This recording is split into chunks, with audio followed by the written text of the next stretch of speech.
Don't mind me, folks. I come into Tim's studio to do my show. His stuff's all loaded. I'm getting in conversation backstage. I forget to do the stuff I'm supposed to do to kick the episode off. So I'm going to try that again. I don't know why, but you were watching the Madness Comic Network. Are you mental? It's a legit question, obviously. I'm just saying. Here we go. Beyond the world we know is a place where reality bends and time stands still. A place where legends, fairy tales, and nightmares are real. A world where legends are born and destinies collide. Alice has spent her life lost in an interdimensional rift known as Wonderland, and it forged her into a deadly bounty hunter. With her ancient clockwork guardian Big Tin by her side, they hunt the things that stalk the shadows of Wonderland. Alice Lost in Wonderland, issues 1 and 2 launch May 6 on Kickstarter. Follow along at GoMrFish.com.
Is a gothic horror graphic novella, a story of bloody ambitions, broken bodies, and a woman who dares to remake herself.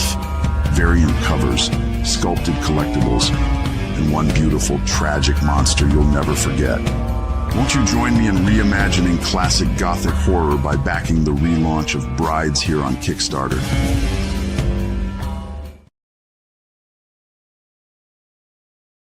Yeah, y'all should do that.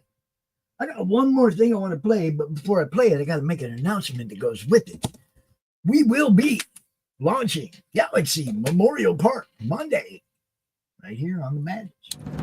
In the heart of a major city, in a place raised to honor Earth's past protectors, the world will again learn, sometimes, superpowered intrigue doesn't stop at the grave.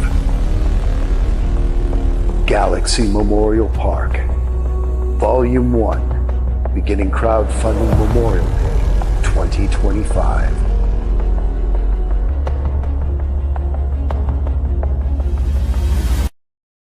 Oh, yeah. Not only that, guys, but later today, we will be doing a little extra something here on the network as well. We will be doing the countdown for my friends, Bill Moss and Tom Doherty, and we will be launching Nira X Dark Sea, or counting down Nira X Dark Seas number 3 right here tonight, 6:30 Eastern. Don't miss that. I think that covers everything that's immediate. We got a new ID show tonight. What's up, Carrie? We got a new ID show tonight. We got ADHD theater tonight. All the normal Friday programming coming at you as always. Now, let's get on with the show. What's up, Jonathan? What's up, folks? How you doing? It's all action, brother. Y'all know my co-host, Jonathan Skinner. He's doing the thing down there in Mexico. For another week.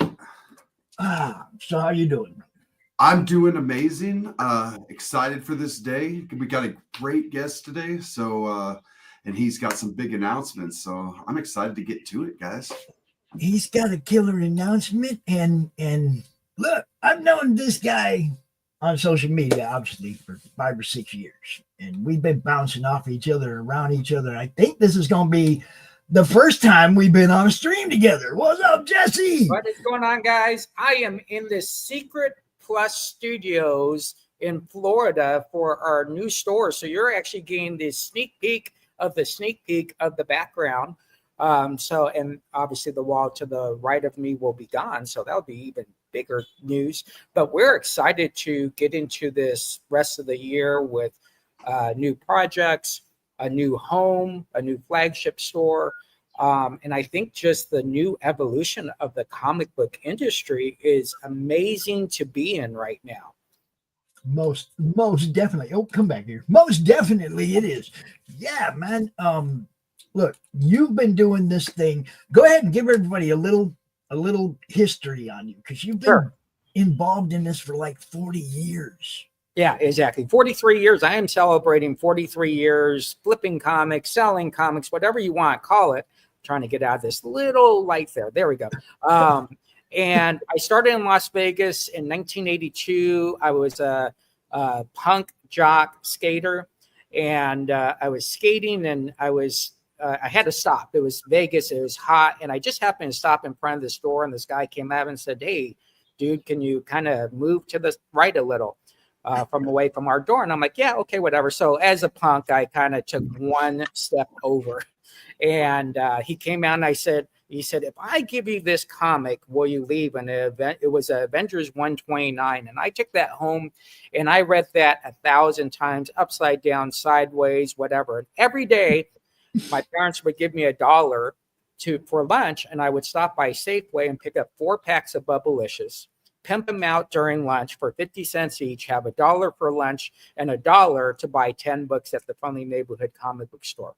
Heck See, yeah. He was doing it in school, guys. He was already figuring out how am I going to make money exactly. to get more Already comics. flipping. Hey, man, I got some grape for you. I got some cherry for you. I got you covered. And one day working in the store or going through the comics, a guy had walked in, and he walked right in the back, grabbed the Batman #2 off the wall and walked out.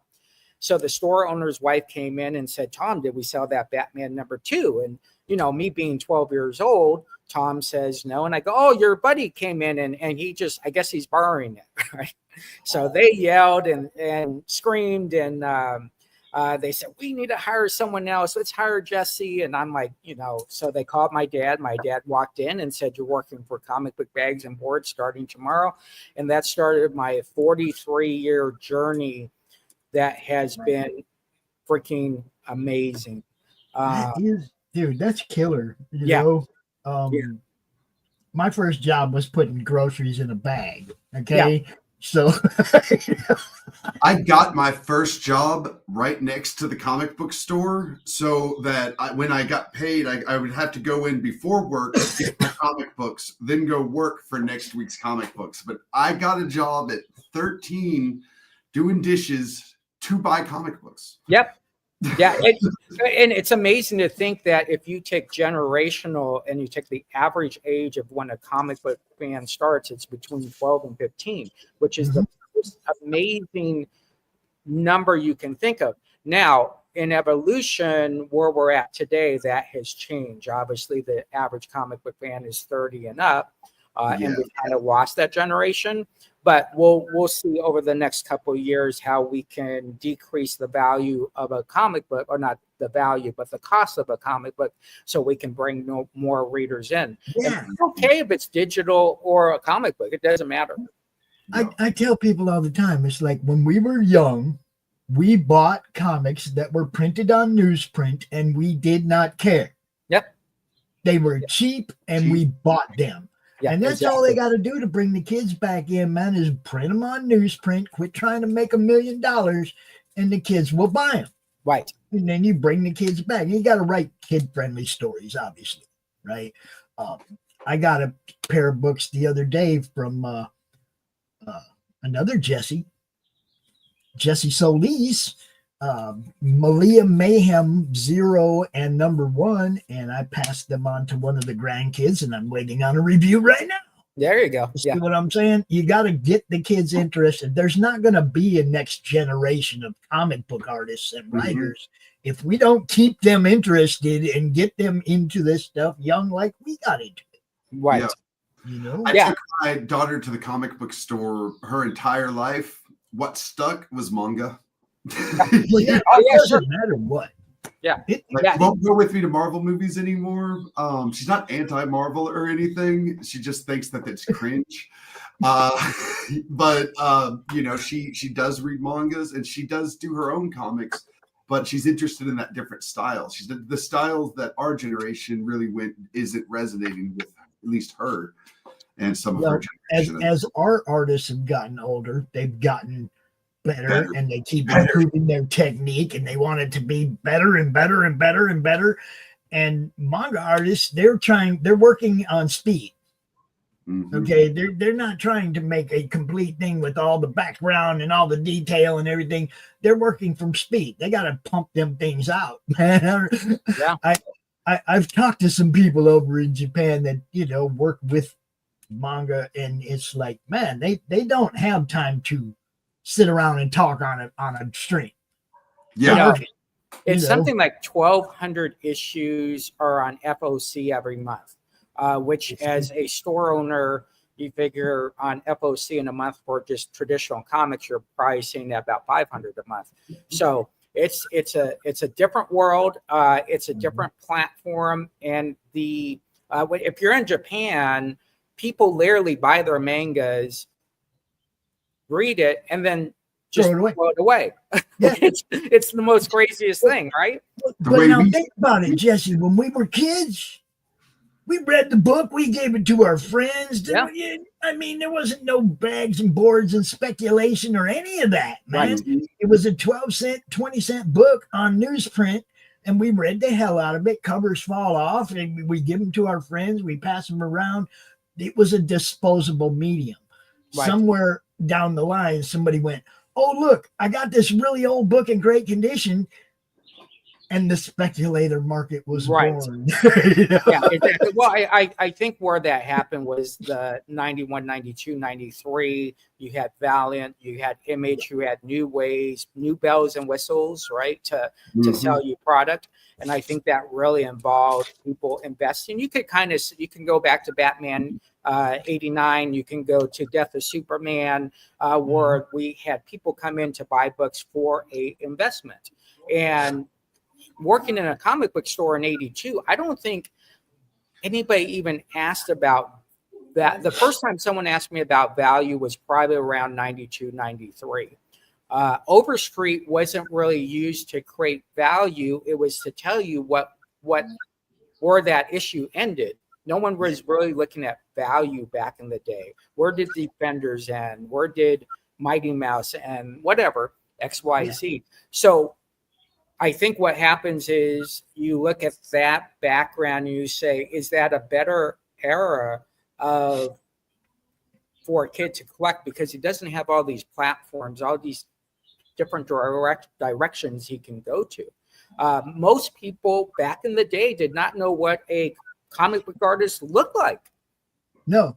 No. I guarantee you, I didn't know Mike Barron was the one writing The Punisher. I didn't care. Yeah, I didn't care. It was good stuff, and I bought the next one, right? That's all I cared about. I didn't care who was drawing it, who was writing it. It was if the story was good. Right. That's all I cared about. Is this a good story? I'm going to keep buying this one. This one's good.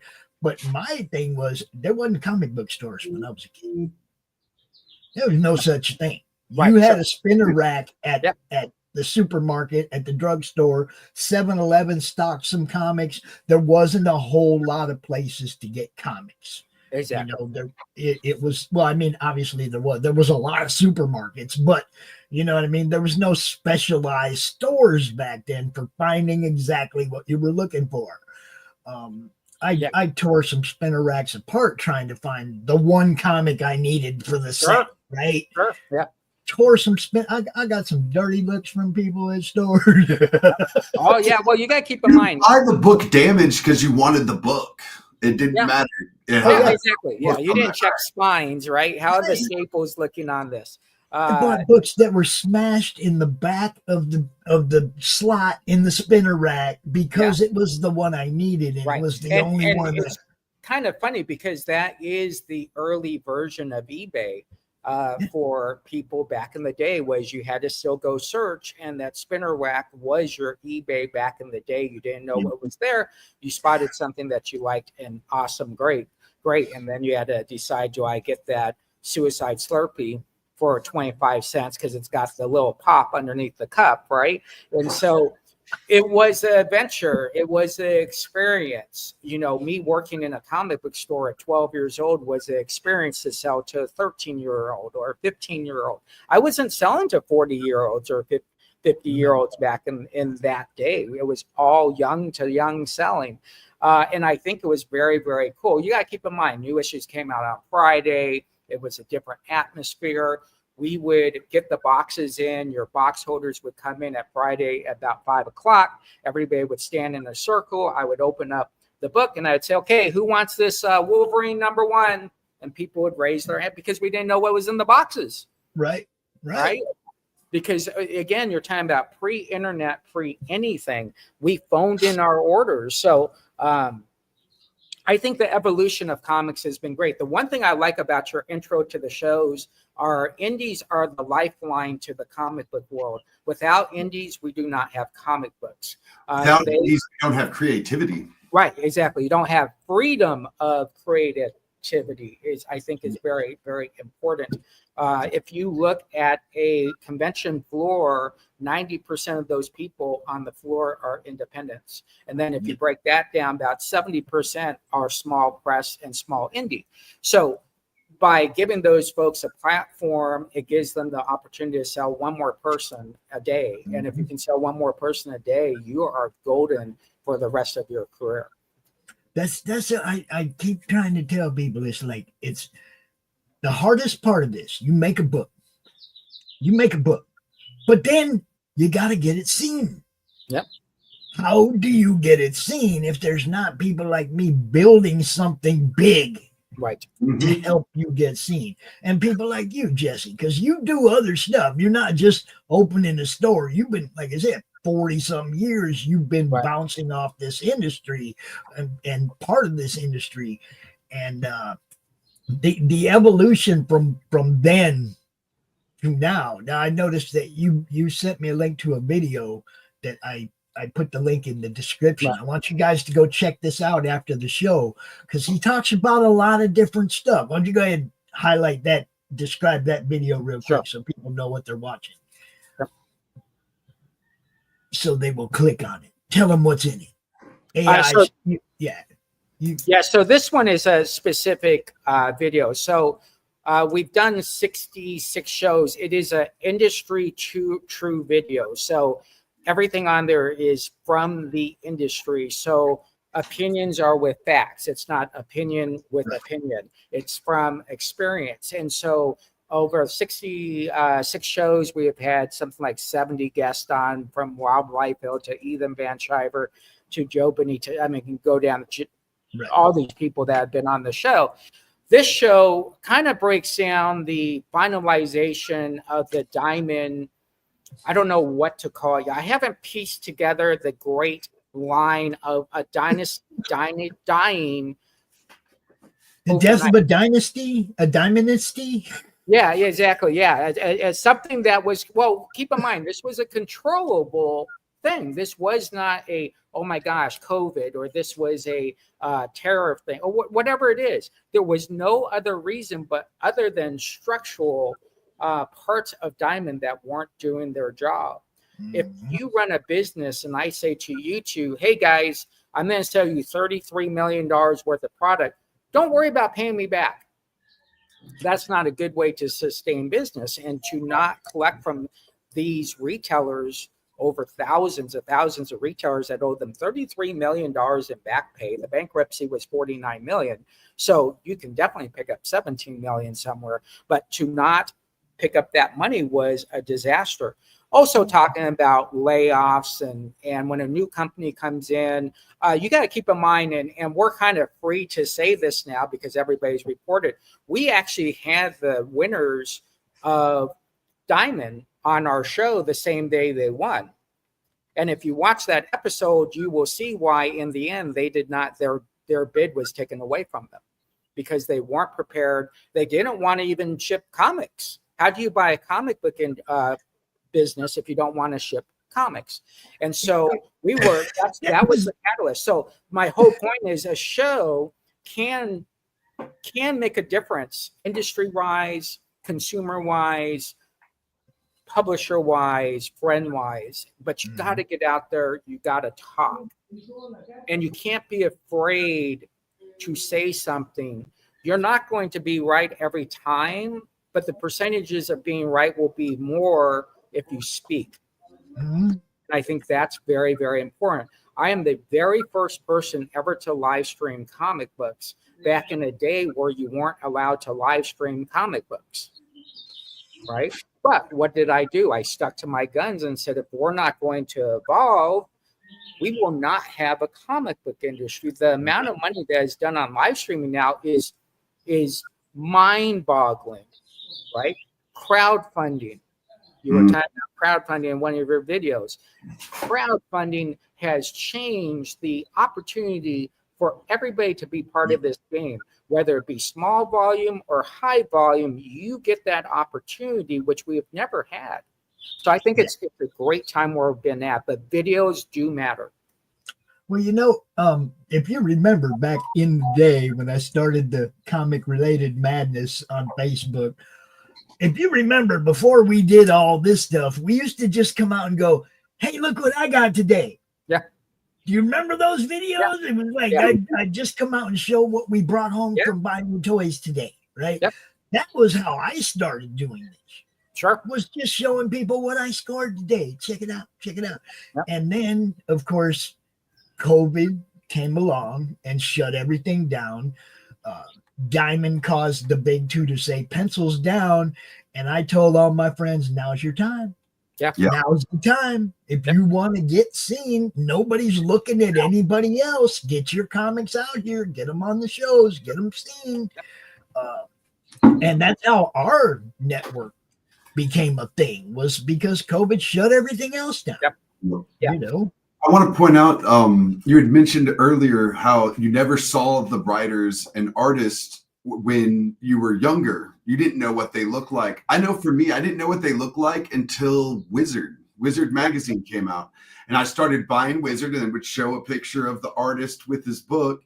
And that's how I started to get facial recognition. And that's kind of what I'm seeing what you're doing. You are spotlighting an industry that is, just like Wizard did. And that way you can see the arts, the artists and the writers and the people and the distributors, Now, cool. I got to show this picture since you went there. Okay. I got to show this, man. What does it feel like to be a 12-year-old kid talking to this guy? Yeah. You know, what is amazing is I go into work and they go, tomorrow you got to be at the store by 3:00. Run across the street. Junior high school is across the street. And I saw this line of about 200 people in line. And I walked in and I go, okay, what do you stand by this table? Do not let anybody cut. At that time, I was probably 4'7", 70 pounds. Right? And so here comes this old guy up to me. He goes, are you Jesse? And I go, yes, I'm Jesse. And he goes, well, I'm Jack Kirby. You'll then be watching my line. Make sure no one cuts. And at 12 years old, you can't really fathom people crying and handing someone a book. And what Jack Kirby would, what Jack Kirby would do is he would find a page in that book and he would tell you a story on that panel and say, me and Stan Lee disagreed with this. I wanted to do this. And then he would sign that page. And to watch these people, everybody being a signature and not understand it took me 20 years to understand that picture, right? Where it kind of hit me in the head and said, oh my gosh, how was I this lucky to be able to run the line for Jack Kirby? Had dinner with him that night. There's a picture with his hand on my head as I'm eating spaghetti, right? And the one thing with Kirby, there you go, going to San Diego Con since 1983, other than COVID, I have never missed a year, right? Being in the car with Elvira and meeting Elvira in 1983 and just thinking she's some demon witch. So I think what happens is we, in the comic book world, we sell stories, but at the end of the day, we also create our own stories. And I think that's the magic of it. So being able to have dinner and listen to the war stories, and not really comic books, but more war stories, or hanging out with a Neil Adams or a George Perez, or breaking a Guinness Book of World Records with Rob Liefeld and Mark Silvestri, and doing all this. But at the end of the day, making sure you're also telling the industry and people, your customers and your friends on Facebook about your stories, so they tell you their stories. So I think that's very important. Yep. Yes. I can't even fathom being a kid. And I mean, I think the biggest person I met when I was a kid, the most famous person, was Andre the Giant. Yeah. There you go. Yeah. And that was crazy because I went to shake his hand, right? I'm like 11, 12 years old. I went to shake his hand and he grabbed my arm and shook my arm, right?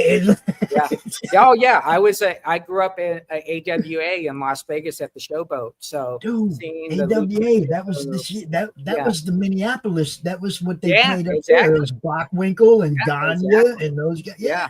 Larry the Axe Henning, and then his son comes out, Mr. Perfect. And so what happens is we have this great culture and we have this great tradition. And what you want to do is you want to incorporate that into your whole business.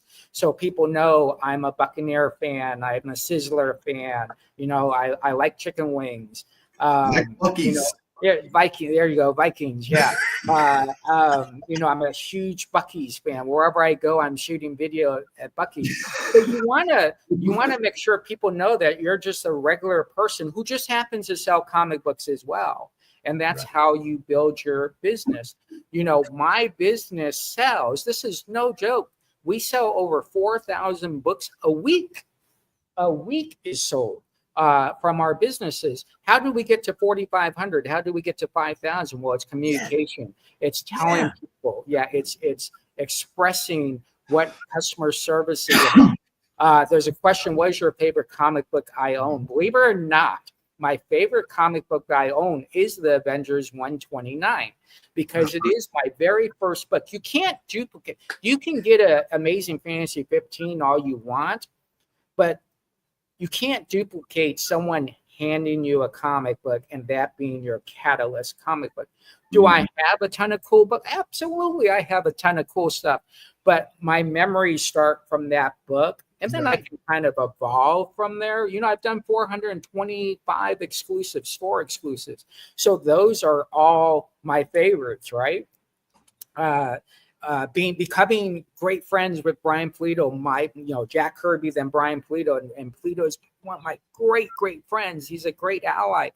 So I think it evolves beyond just having your favorite comic book. It's really, do you have your favorite comic book? Do you have your favorite artist? And can you connect with them in any shape or form? And I'm glad you brought up Pulido because I think that's how your bubble and mine connected. I mean, I was a huge promoter fan of Brian. I would share his stuff everywhere all the time.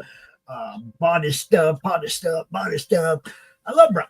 He's awesome. Yeah, exactly. Right? I think when you're part of a family and you're part of that Coffin Comics family, and you can kind of say Chaos Comics, pre-Dynamite, Chaos Comic fan who becomes a Coffin Comic fan with someone who sells more books than any other publisher in the world per sell through. So if he makes 100,000 books, he's selling 100,000 books. If DC makes 100,000 books, they might be selling 60,000 books. And that's the difference. We want sell through. We want bottom line. I come from corporate America, so my job is to create the comic book industry with some sense of business form. Make sure it's ethical, right? Make sure it's a fan is getting their dollar's worth. You know, we gauge everything on $20. Just so you know, everything's gauged on $20. When you're a kid, you got 40 bucks for $20, right? Yeah. Now I challenge you to get 4 books for $20. I know, right? Right? Yeah. And So it's one of the things I was saying when I was like, it's okay to print on newsprint. It's okay to give people an affordable product. Just make it good. Right. Good story, good art. We don't care. Right. We just want good stories. Exactly. Well, you know, what's funny is as you become a bigger fan, as you start hitting the 500 copies, the 1,000 copies, the 1,200 copies, you start to become a completionist first. And what we have to do is we have to evolve those people back to read first and then be a completionist. Yes. So a good store owner is always throwing in someone's bag a free comic book, and it's not issue 1, it's issue 2, issue 3, or it's issue 4. If they like issue 4, guess what? They then go back and get 1, 2, 3, or they then buy the trade.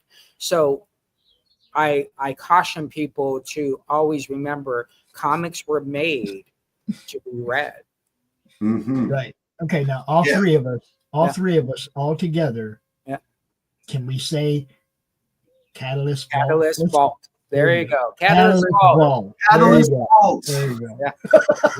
Exactly. And clip that and put everybody's links on that. And that's very important, right? That's something else, Jesse, that I wanted to make sure you knew. Right. You type something in our YouTube chat right now so I can give you a wrench, bro.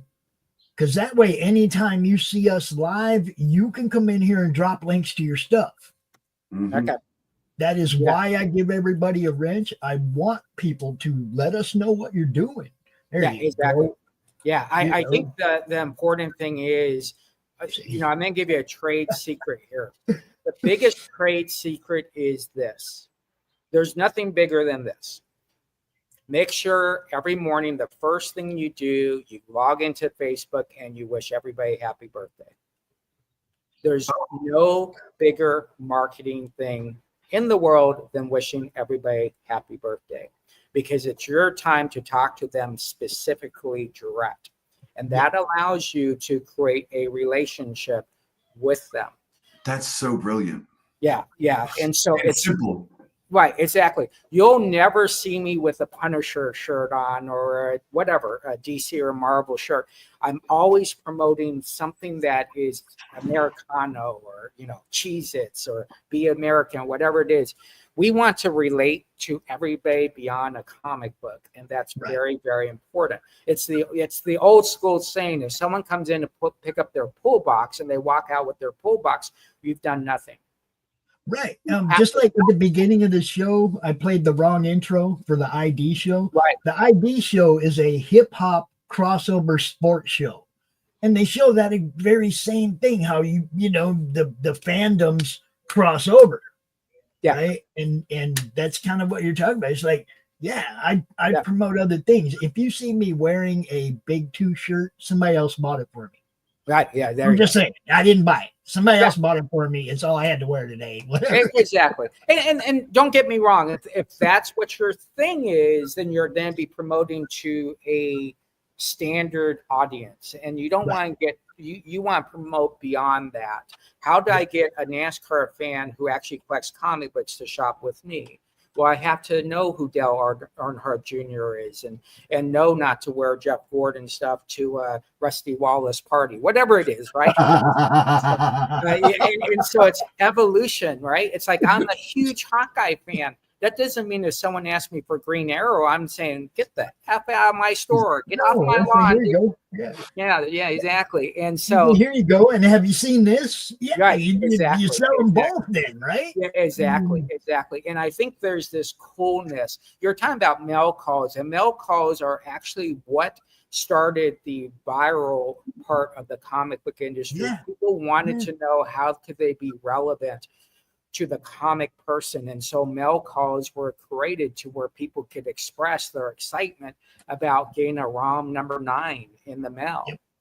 Right. Yep. I think that's very, very important. Where we learn real fast is if you're in a group of retailers and a person asks for ROM number 9, we find out real fast who are comic book store owners or who are people that just sell comics that own a comic book store. Right.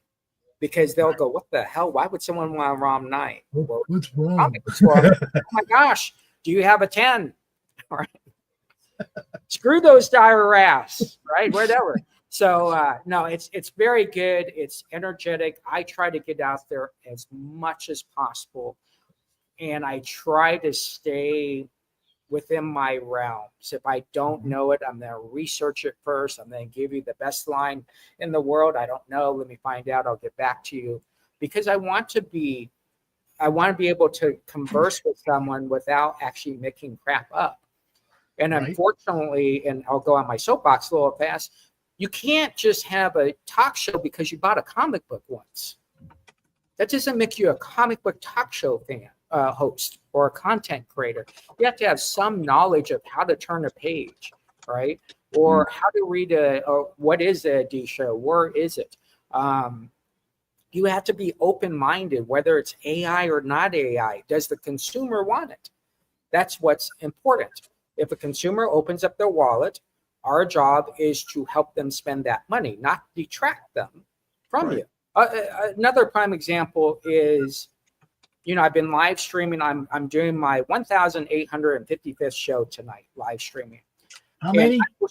1,855 shows. That's Just James Comics on eBay Live. You got to pump those. Those are rookie numbers. You got to pump those numbers up. Yeah, I know. Yeah. So live streaming, but this is what you learn after 1,000 live streaming shows of selling stuff. No one cares about what you're showing. Are you entertaining? Do they like you? That's the important part. I've been preaching this to everybody that runs a show on the network as we get ready to go to Roku. This has to be entertaining. You got to entertain people if you want them to keep watching. Yeah. Be funny, be light, be happy. It's like, just like when you're watching a show. Okay. What makes you change the channel? Don't do that. Yeah. It's entertainment. And what we find is, as we pre-interview someone for a show, we've had a lot of times where we said, well, maybe let's wait a couple months. Hey, so tell us about your new book. Oh, it comes out next month. Okay. That's it. That's all you got? Yeah. How many characters are in it? Oh, 3. All right. Well, we're then go to a break right now. We'll be right back. Or you get the guy that you have to say, all right, shut up. I just asked you who your 3 characters are, and you're on character 72. Right? I love interviewing people, but like you said, you get the people that are one-word answers, and trying to get them to talk about their stuff is like pulling teeth. Right. But then I love the guests that don't shut up. Yeah. I love them because I don't have to draw out. They're obviously passionate about what they're doing. They're talking about it. They're dead, and every now and then you might be okay, but what about this? But I love the ones I don't have to ask a million questions. I don't have to draw. Right? Yeah. It's like those are my favorite guests, man. It's just coaching. Some people like me, I did radio when I was young. So coming out on a microphone in front of people I can't see was really easy. I had done it before. It wasn't something I was ever shy about, or, I don't know if I can do this. I just went out and started doing it. Right. and been doing it pretty much every freaking day since. Yeah. You Yeah. know, it's fun for me. This is my love. This what I'm doing right now. I don't want to not do. I want to do this until I check out. Right. Hey, You know? Jonathan, I wanted to ask you a question on Wizard. Did you read Wizard page 1 to the last page, or were you looking for specific articles, specific people? I was just an avid reader as a kid. There was nothing I didn't read from page 1 to page 2, and that includes Playboy magazines. Like I read every article. Sure. I was just an article reader, so yeah, I read from page 1 to page 2. I did the same with the video game magazines. That was the other thing I was reading from page 1 to the end. You know. Yeah. So I was never that person just looking for a specific thing, because then it would be a waste of money, right? Why would I have spent what? It's like $4. Yeah. It went up to $6 at one point. That was more than a comic. That was like 4 comics. So of course I'm going to read every page of that because I paid for it. Right. Exactly. The notion is, you know what, guys? I might be losing power here. Oh no, I'm good. Okay. The notion is, at the end of the day, as long as people are opening up those books and opening up those pages and indulging themselves in whatever makes them happy at the end of the day, Right. I would read the top 10 and go, that there's no way that's the top 10. Yes. You know, that makes no sense. That makes no sense. Get in arguments and debates, you know. Yeah. The big one was who would beat who, and I think that's still there's actually a whole channel for that now. You know. Oh yeah, and that's subjective, and you got to take favoritism out. But at the end of the day, there's no better time to be in the comic book business, to be a comic book fan, to be a comic book reader, to be a convention goer, to be a content creator. I think we are in a world where we are allowed to express ourselves and not be judged. Back in the day when you were a comic book nerd, oh, you're a nerd, or you're whatever, you know. Mm-hmm. It's a badge of honor, bro. Oh yeah, exactly. And when you see that and you talk to someone and they've been collecting they're very upfront. Oh, I've been collecting for 25 years. Before, no one ever said that. Right? They just, oh yeah, I collect comics. It was in the garage, hidden. Yeah, exactly. So the notion is, at the end of the day, we have to continue to have fun. We have to continue to express ourselves, but we have to take advantage of the moments we have today. Mm-hmm. And the moments we have today is you are doing a show at 12 o'clock Eastern time that will be relevant tonight at 9 p.m. and will be relevant tomorrow at 1 p.m. Right. p.m. We're now no longer time sensitive to when we talk. Well, that would be worth like 5 minutes of talk. It's ongoing. And right. I think that's very, very important. We don't do our industry show on Tuesday just because on Tuesday morning we looked at the news. We're looking at the news all week to figure out who our guest is and what is relevant. Diamond collapsing is only relevant to a point, and then we need to move on. Yes. Yeah. Yes. Exactly. I'm hoping at some point, Jesse, that the Madness Entertainment Group launching on Roku will be relevant enough to make your show, bro. Oh, yeah. Sure. Yeah. But it's dedication. It's hard work. The one thing I would want to express to people, this isn't easy to put on a show. It's the setups, the uploading, the time, right, to do this. So it's very, very interesting. I've probably done in the last, well, let's just say the last 10 years, I've probably done, 3,000 interviews. And it always comes down to the same thing. Be passionate about what you do. Make sure that you understand that we are providing great comic book therapy right now. And comic book therapy, there's nothing better than comic book therapy. It takes you away from the real world into the world that you love. Yeah. Obviously, you love your wives and your girlfriends and all that, and your cats and all that. But the world that you love in the top 5, let's put it that way, to keep me out of trouble as well. The stuff you loved before you had a girlfriend. Right. Oh, yeah. Exactly. I will tell you, it never became more obvious, the power of comic book therapy, than when COVID hit. Because for me personally, I was in a hotel.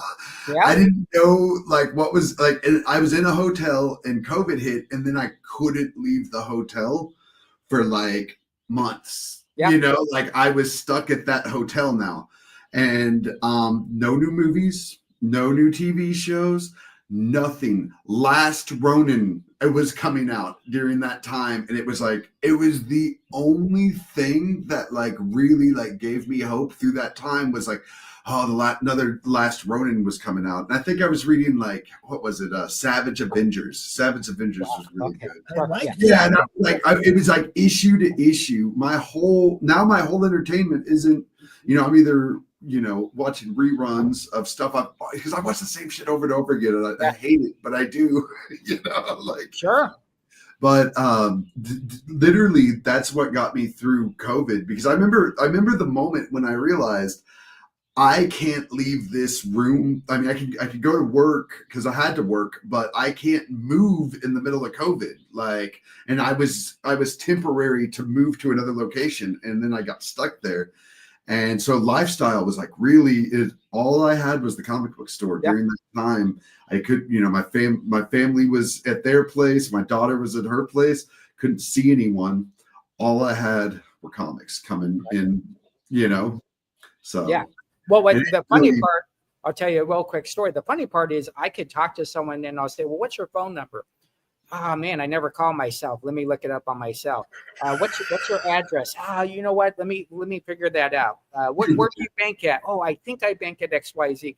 Yeah, if you go to their house and they pull out a long box, and the second they pull off that lid, they're like, yeah, I bought this in San Diego. I know every bit of it. Yeah. This I crashed on my bike, that type of thing. Comics are part of our, I don't know what it is. It's part of our DNA. Mm-hmm. It's amazing.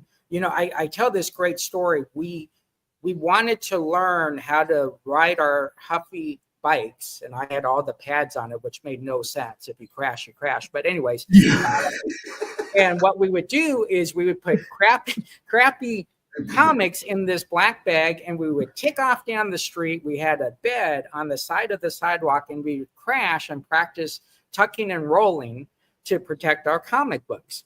And we do this like nonstop, right? Always practicing. My friend Todd Nutt takes off, and I go, dude, you need to put some old books in there. Don't destroy that. And oh no, I know how. Tuck and roll, not a big deal. So he takes off, and I literally say to him, I say to my buddy, he's going too fast. So when he crashes, he misses the bed, breaks his nose, blood is going all over the place. I remember going, Todd, you okay? How are the comic books? Are you bleeding on the books? Yeah, You're bleeding on the books. Exactly. Yeah. That's how comics are part of our DNA. And I can't explain it more.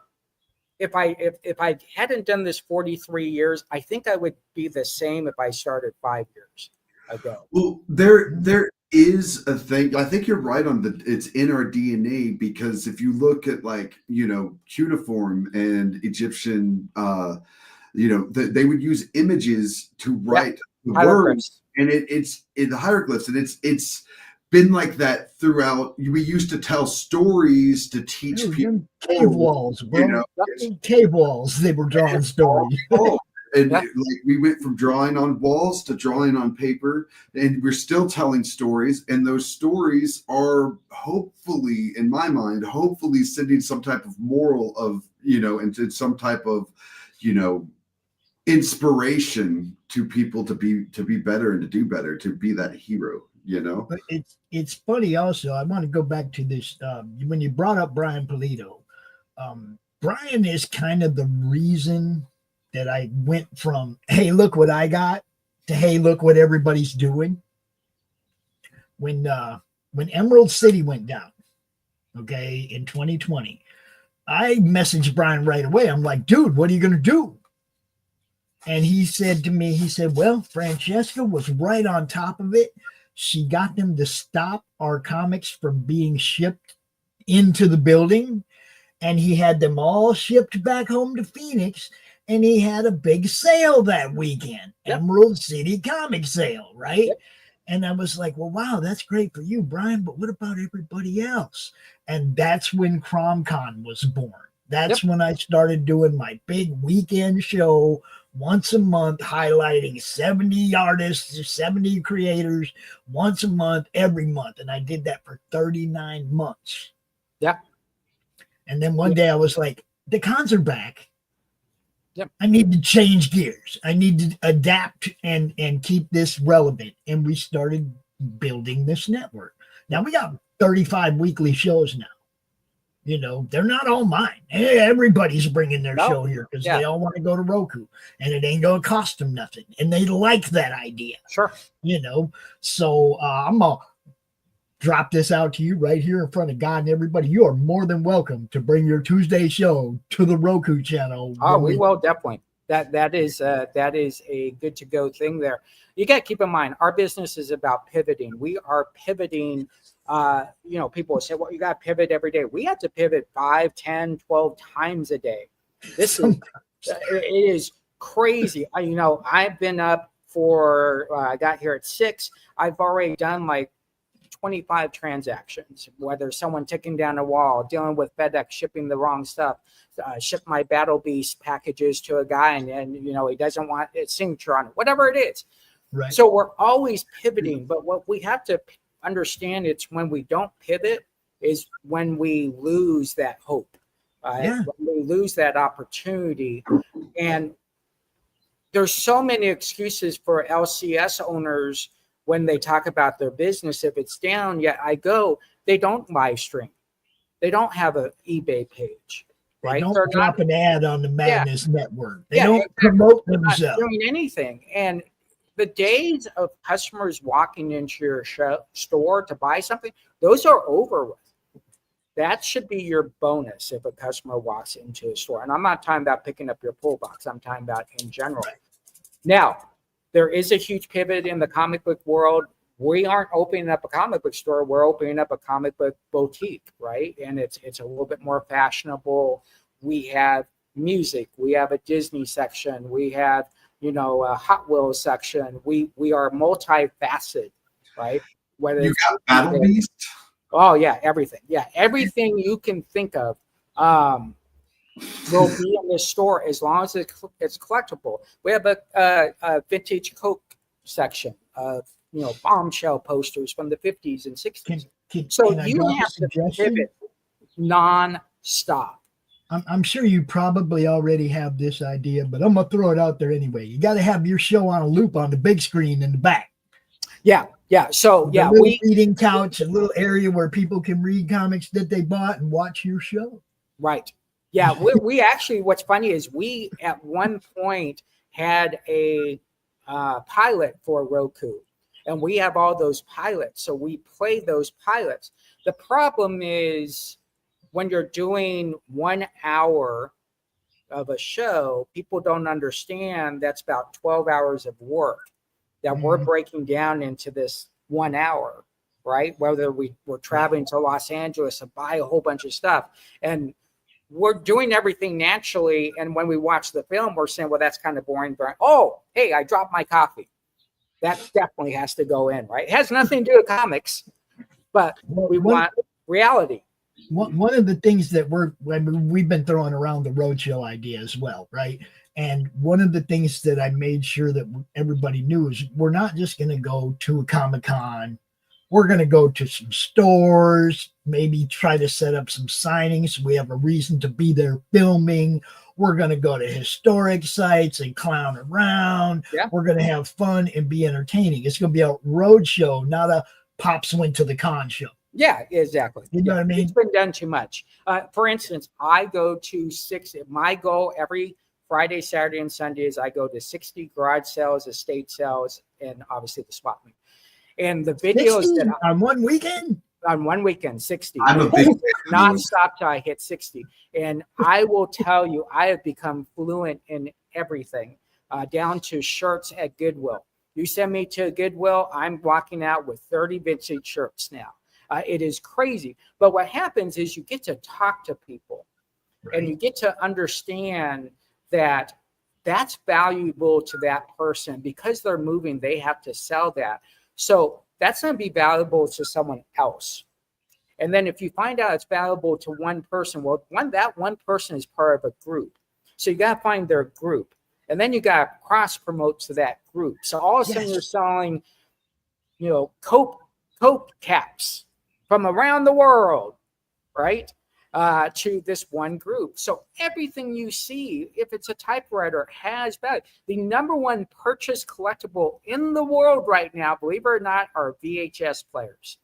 Number one collectible resold item on the planet. Guess what number two is? Record players. It is amazing, right? Yeah, it's because everybody has all this physical medium that they can't use. Right. And they're like, exactly. I need a VHS to watch all these old killer movies, right? And so I have a blast. I get to talk to people. I get to shake their hands. We get to film fun stuff. When I'm doing my live shows, last week I dropped a $2,000 CGC, cracked it. I don't know. Maybe that made me more money of everybody showing that video to everybody else and everybody coming to the show. Who knows, right? Or my cat jumping on the rack behind me and all the comics going all over the place. So right, we had to live beyond the comic. The reason why our whole show is called Beyond Wednesdays is we want people to realize comic books are relevant every day, not just a Wednesday new issue day. That's very, very important to get that out there. And so, I'm excited about everything. That reminds me of a couple of years ago. Well, I guess it's been quite a while ago now, but we had my son brought home a dog, a rescue dog, and he was a big old husky. And one of the first things he did was chewed on the corner of one of my whole comic books, right? And couldn't get mad at him. He didn't know no better, right? But I kept that book. I still have it with all Zeus's teeth marks all in it. Zeus is gone now. Yep. You see what I'm saying? It's like that comic has sentimental value to me because a dog that I loved chewed part of it up. Exactly. And that's, I think, when you live in the moments versus living in your historical, traditional culture comic book theme, you have to make those decisions. What's important? I can't tell you. I am I'm moving from Arizona to Florida. That's where the store is then be in DeLand, Florida, between Orlando and Daytona, right in between, which is a great area. Which threw off what I was going to talk about. But that's okay because there's other things to talk about. But the notion is that every comic is bought with a memory. And we have to remember that. And that's very, very important. I have just had someone send me a list. Hey, I'm selling it's an awesome collection. And it's 4,000 books. And I think it was 4,000 titles with one book in each title. I'm like, why is this a 2? And then this one only has a 9. But that's how that guy collected. Right. And to him, it's a gold mine. All comic book collections are a gold mine. If ever a store owner tells someone their collection sucks, first of all, get out of that store. But second of all, they shouldn't be judging. I think the collection like that has more actual value, not true value, like dollar-wise, because it means something more to the person. I go to collections that show, and they're all keys. I'm like, what? But okay, they're all keys, but what does this collection mean to you? Well, they're all worth something. Okay, so in other words, you're not really a comic book fan. So it's a money. Yeah, it's a money thing. It's a money thing. And we want to tell stories. When we buy a collection, our job is to tell you this story. Mm-hmm. That's very, very important to tell the story. We are gatekeepers. Comic book store owners are gatekeepers the second they get those books. And our job is to retell that story to the next person so they understand the relevance of that, whatever it is. Where did this book come from? Yeah. Where did this book come from? What's the history of it? Exactly. It's like being a bard. Like a what? Being a bard in like D&D. Oh, yeah. Of the items, as you give them out. You know what's funny is I tell kids at the store they can't use their phone as dice, right? Because the phone has the app that's a dice. I'm like, no. You're rolling dice, dude. Well, that doesn't make sense. No, because when it hits your, but yeah, there you go. When it hits your buddy's elbow and it was then land on a 20 and then it becomes a 1, that's why it makes sense. The other thing is you have to understand when I grew up, you had 2 choices. You had a black dice or you had a white dice. Stop standing at the counter looking at 70 colors. And I guarantee in your bag, you're going to see it. I'm going to show you. We got bloodstained dice. Oh, yeah, those are cool. Bloodstained. Yeah, cool. Yeah. Those are from the Slaughterville game. And Yeah. I also bought a set of custom dice that are Crom dice. They're green with red letters. Yeah, the and serpent colors, they glow in the dark. Yeah. Yeah. I love those. I mean, yeah, on my mantle, I have my first 2. I have my first 6-sider and my first 20-sider from Dungeons and Dragons, whatever it is, 81, 82 is when I bought those. I'm very traditional. I keep everything. When we go to buy a collection and we walk through a house, if I see a rubber band on the ground, we are grabbing that rubber band. That rubber band was to something, and it needs to stay with something. I don't want to be the guy when you go to pick up your car and you see a bolt laying on the ground and you go, what's that bolt? Oh, don't worry about it. Well, they put the bolt, dude, in the car for a reason. Not for me to forget about it, right? What you mean, don't worry about it? It's just to your brake caliper. No big deal. Right, exactly. The funny thing is, the other thing is, and this is kind of funny, over 43 years is one of the largest buyers in that 40-year realm. 90% of the collections I buy aren't bag and boarded and aren't in order. I get nervous when a collection is bag and boarded and is in order, right? So I'm one of those guys that, I understand how to look at the top and look at color blocks and okay, color blocks are 1982 to 1987 and the size of a silver, the size of a golden age book. You can open up the box and get that great comic book smell. If you get that great comic book smell, buyers, close the box and just say, how much do you want for the box? You don't have to look in the box. Right? I guarantee you within the next 10 years, I will create a golden age comic cologne. And I would buy it. My daughter daughter had this conversation. She said her favorite thing about my comic book collection is the way it smells. Exactly. I do smell tests when I do my live shows. Let's do a smell test, make sure this book smells good. Oh my gosh, whatever. So entertaining, you want to be someone that people like, someone that people can relate to. They want to know you're approachable. I have 57,000 people that follow me on Facebook. Everybody can approach me at any time they want. A prime example, my Google page, this year alone, just on my Google page, I have 166 million views on it already. But that's not bragging. That's just saying that I relate to a lot of people that say, oh, he has a comic book store, but he's just a guy that goes out and eats at Pizza Hut, right? You want to be relatable.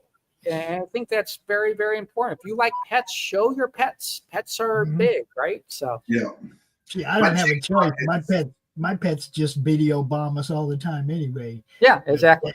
Rocky, everybody knows Rocky. He comes down here and he talks to everybody all the time. If he hears a voice he recognizes, he comes down. Hey, Doc. I mean, he's crazy. Well, I'll tell you something real crazy, and then Jonathan, you can say what you're going to say.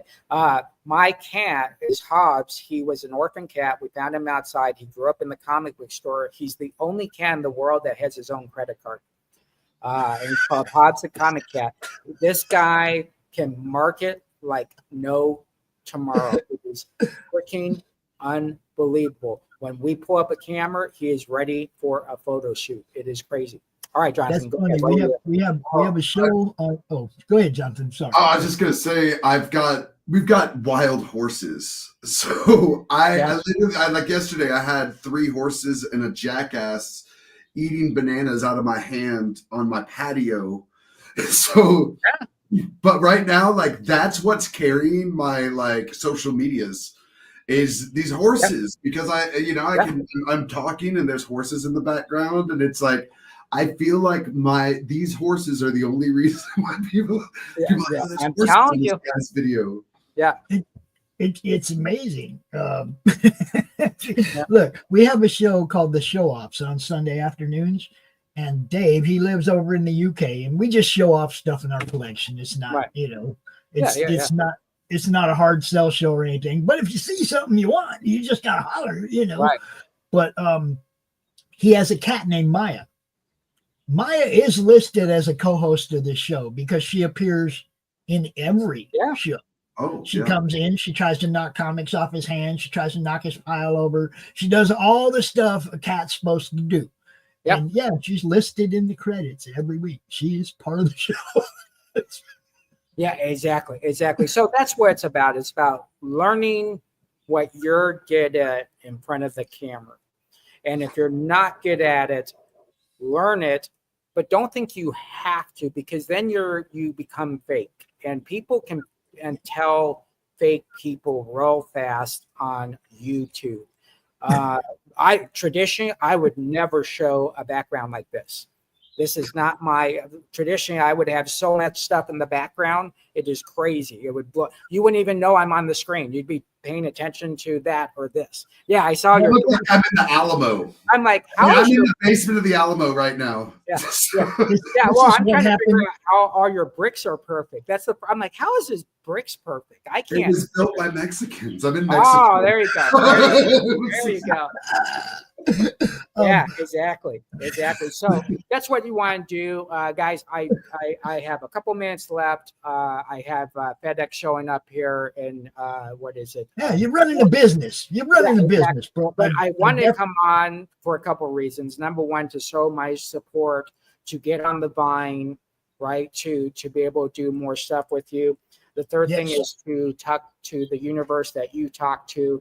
And the fourth thing is to have fun and express what makes me happy and listen to what makes you all happy, because that's what makes the comic book industry better, is if everybody is happy. I did want to go back to that picture though, because Sure. you said this about what you see in the background. Yes. When you sent me this picture, I went, "Oh, that's cool. He got to meet Jack when he was a little kid. Look at all those old comics." Yeah. Until if you look at those pictures as a 12-year-old, I would yell at the owner and say, "Why do you keep on putting those clips on the comic book? The clips are literally on the comic book." Are you talking about like on the wall? Yeah, on the wall. Yeah. So they're on these clips, and then they put the comic book in, and instead of just putting it on the backboard, they're actually on the comic books. If you look.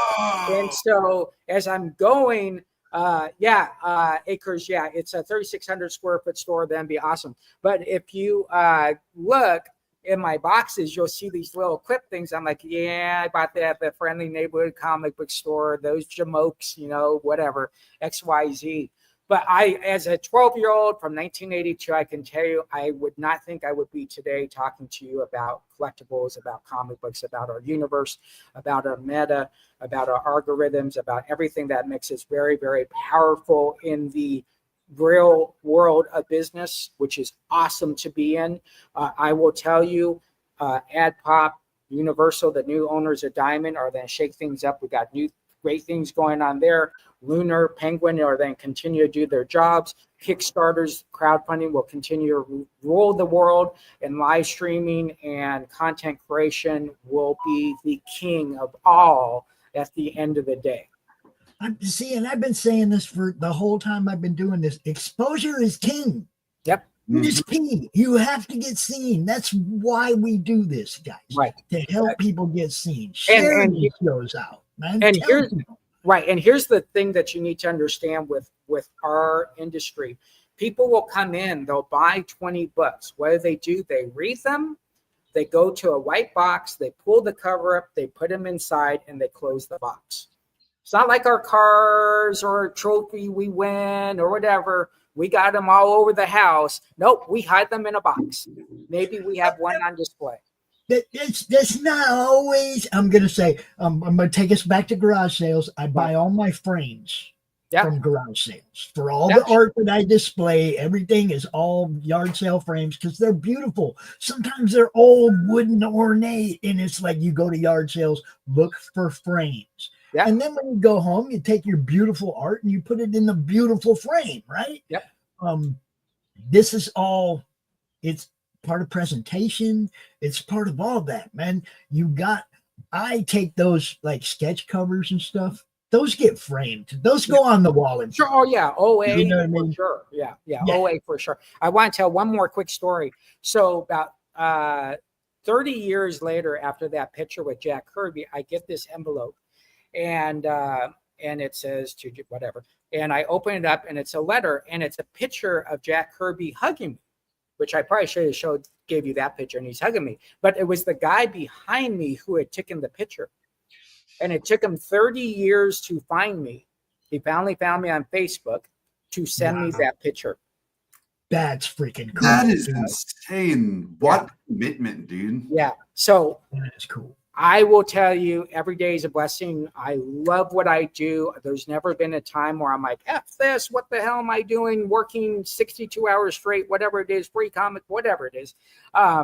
I love it. So I'm going to take off. I want to thank everybody for you two allowing me to come in. Everybody in the chat room. You can follow me everywhere. Facebook, just punch in Jesse James. You'll find me and all that stuff. Yep. So guys, have a great week. Great talking to you. I will get in touch with you when we're getting ready to launch, and we'll bring you into the mix. Sure. Yeah, exactly. Sweet. And Jonathan, if you see Komodo dragons running in your backyard, you got a problem. So everybody have a good one. I'm looking out for the super conference. There you go. Have a good one, guys. Thank you. Thanks, Jesse. That was great. Man. That's how we do it, people. We bring you people that you might not know, that you should know. Okay, like I said, I've known Jesse for a long time. This is the first time we got on stream and shot shit, right? First time, guys. And I've known him forever. I've known of him and known of what he does. You know, he's been part of the madness. He's been part of the circle. He's just busy. That's why you don't see a whole lot of what he's doing, what you're going to. We're going to bring that show to the network. I'm getting so jacked for this. The closer we get, bro. The closer we get. Right. And it's going to be just that, just what he was talking about. It's going to be one of those things that benefits the industry. It's going to be one of those things that brings attention to what people are doing, and hopefully help y'all sell some damn books, which is the bottom line. I love that he's bringing the indie into the comic book store, but he's also got the collectibles. You know, I feel like indie comics need to be on the shelves in different types of stores like they were back in the day. I feel like, I don't understand why they're not at weed shops. I feel like that would be a good place to sell comic books, you know? I'm not sure. Tonight there might be a Raul and T draw stream in the middle of the night. You'll be sleeping anyway, Carrie. Tomorrow, Saturday, the Saturday draw stream should go off as usual. I don't foresee anything getting in the way of it right now. Although tomorrow is the celebration for my granddaughter's birthday, so I don't know. I guess it depends on the artists in the group. If they want to do a stream tomorrow, they'll do a stream tomorrow. We'll definitely have one on Sunday because we do the Sunday thing.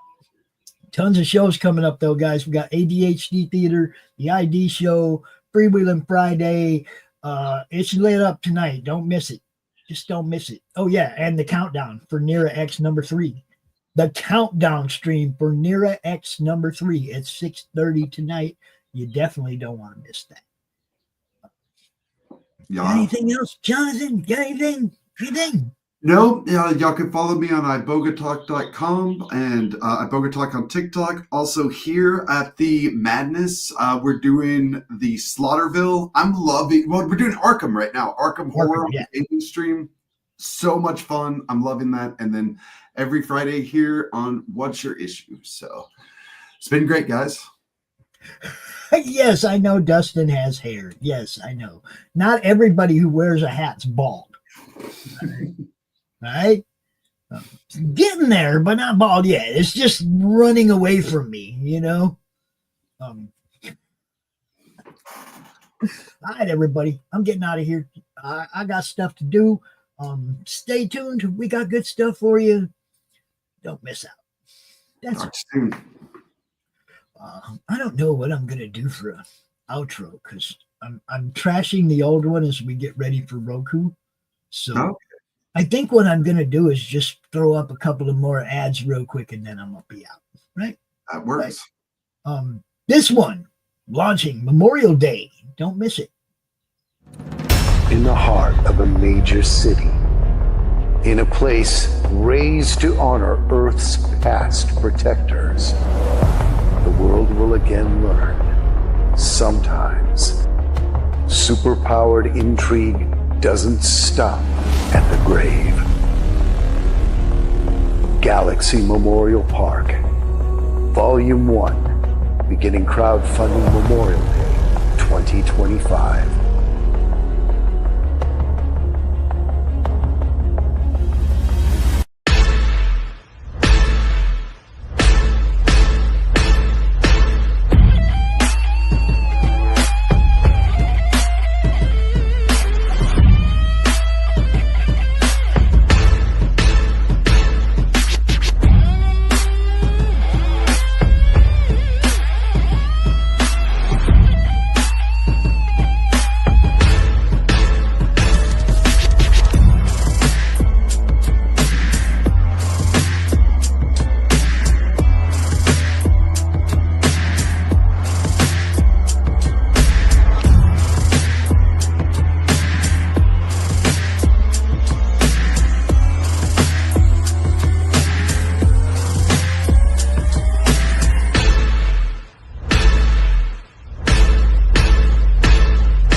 It's Flip City Magazine, The Parodies, Special Edition, with savage send-ups of The Walking Dead, Star Trek Picard, Stranger Things, The Mandalorian, Guardians of the Galaxy, and more from the first 4 years of Flip City.